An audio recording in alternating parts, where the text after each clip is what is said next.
Masamang lagay ng panahon, unti-unti nang nararamdaman dahil sa bagyong Krising. Patuloy na binabantayan ang bagyong Krising na kumikilos sa loob ng Philippine Area of Responsibility.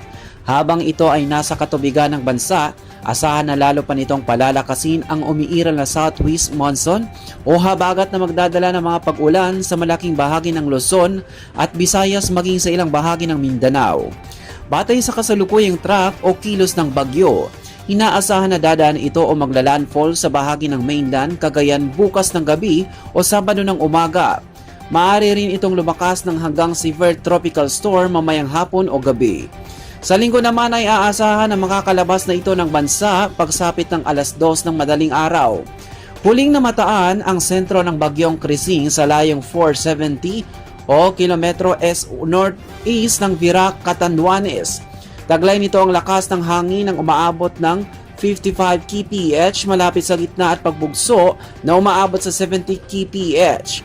Kumikilos ang naturang sama ng panahon sa northwestward sa bilis na 25 kph. Sa ngayon ay nakataas pa rin ang Tropical Cyclone Wind Signal number 1 sa southern portion ng Batanes, Cagayan kabilang ang Babuyan Island, Isabela, Quirino, northeastern portion ng Nueva Vizcaya, northern portion ng Aurora, Apayao, Abra, Kalinga, Mountain Province, Ifugao, Ilocos Norte, northern portion ng Ilocos Sur at northern and eastern portion ng Catanduanes. Dahil sa malawak na kaulapang dala ng bagyong Krising ay aasahan na rin ang mga serye ng pag-ulan sa malalaking bahagi ng bansa. Pinag-iingat rin ang lahat ng posibleng pagbaha at pagguho ng lupa sa mga vulnerableng lugar.